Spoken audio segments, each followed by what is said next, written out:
ఆంధ్రప్రదేశ్లో YCP social media కార్యకర్తల కోసం పోలీసుల వేట ఊపందుకుంది. గతంలో చంద్రబాబు, లోకేష్ ఇతర నాయకుల మీద వ్యక్తిగతంగా దాడులు చేసిన కేడర్ను పోలీసులు గుర్తించారు. పాత కేసులు తిరగతోడుతూ ఇప్పుడు వరుస పెట్టి అరెస్టులు చేస్తున్నారు. రామ్ గోపాల్ వర్మ, పోసాని కృష్ణమురళి వంటి సినిమా సెలబ్రిటీల మీద కూడా కేసులు నమోదు అవుతున్నాయి. ఇక్కడ చంద్రబాబు తెలివిగా వ్యూహాన్ని అమలు చేస్తున్నారు.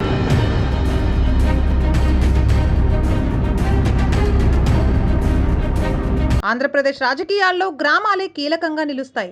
దాదాపు 50 ఏళ్ల నుంచి ప్రతి ఊరిలోనూ 2 వర్గాల రాజకీయాలు చేయడం జరుగుతూ వస్తోంది. తెలుగుదేశం, కాంగ్రెస్లు చీలిపోయి రాజకీయం నడిచేది. ఎన్నికల్లో గెలుపు, ఓటములు ఏ పార్టీ వైపు ఉన్నప్పటికీ 2 గ్రూపులకు కేడర్ మాత్రం నిలిచి ఉండేది.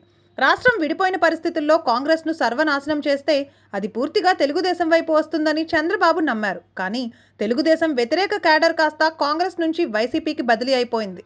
దీంతో 2014లో అధికారం దక్కింది. కానీ బలమైన ప్రతిపక్షంగా వైసీపీ ఆవిర్భవించింది. 2019లో అధికారం దక్కించుకునేందుకు ఈ కేడరే వైసీపీకి అండగా నిలిచింది. 2019-24 మధ్య కాలంలో అధికారంలో ఉన్నప్పుడు జగన్ తనకు అండగా నిలిచిన ఎమ్మెల్యేలను, పార్టీ నాయకులను, ఆఖరికి కేడర్ను ఏ మాత్రం పట్టించుకోలేదు. ఐఏఎస్లు, కొందరు సలహాదారుల మధ్యలో కూరుకునిపోయి పరిపాలన చేసిన పాపానికి ఎన్నికల్లో భారీ శిక్ష పడింది. గ్రామాల్లోని కేడర్ పూర్తిగా నిస్తేజమైపోయింది. ఇటువంటప్పుడైనా కేడర్ను కూడగట్టుకోవడం మానేసిన వైఎస్ జగన్ మరోసారి ఇంటికి పరిమితమవుతూ రాజకీయాలు నడుపుతున్నారు. ఫలితంగా గ్రామాల్లోని వైసీపీ కేడర్ ఇప్పుడు ఆలోచనలో పడింది.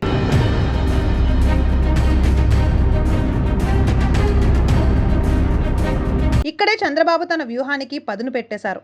కార్యకర్తలను, కేడర్ను వైసీపీ ఏ మాత్రం పట్టించుకోదని సంకేతాలు పంపిస్తూ వచ్చారు. గ్రామాల్లో మంచి పేరు, పలుకుబడి ఉన్న వైసీపీ నాయకులు, కార్యకర్తల జోలికి ఏమాత్రం పోవడం లేదు. కనీసం సానుభూతి ఉండే మనుషుల్ని కూడా పట్టించుకోవడం లేదు. పట్టణాలు, నగరాల్లో ఉంటూ వైసీపీ కోసం సోషల్ మీడియాలో యుద్ధాలు చేసే కార్యకర్తల్ని వెంటాడి మరీ ఎత్తుకుని పోతున్నారు. సహజంగానే పట్టణాలు, నగరాల్లో పక్కింటోడిని పోలీసులు తీసుకెళ్లినా పెద్దగా ఎవరూ పట్టించుకోరు. దీంతో ప్రభుత్వం మీద పెద్దగా నిరసనలు రావడం లేదు.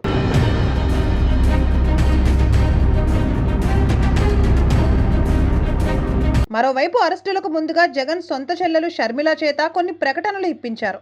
రాజశేఖర్ రెడ్డి, విజయమ్మ తన మీద కొందరు కార్యకర్తలు ట్రోల్ చేశారు అంటూ ఆమె ఆవేదన వ్యక్తం చేశారు. ఆ వెంటనే పోలీస్ దాడులు మొదలైపోయాయి. దీంతో ఈ సోషల్ మీడియా కార్యకర్తలకు సానుభూతి దొరకకుండా చేసేశారు.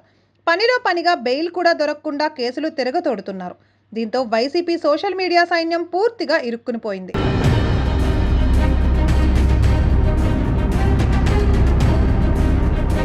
గత ప్రభుత్వ హయాంలో వైఎస్ జగన్ కూడా ఇదే మాదిరిగా తెలుగుదేశం కార్యకర్తలను వేధించారు. కానీ అప్పుడు ప్రజల్లో నిరసన, తిరుగుబాటు కనిపించింది. ఇప్పుడు అది రాకుండా టీడీపీ జాగ్రత్తలు తీసుకుంటోంది.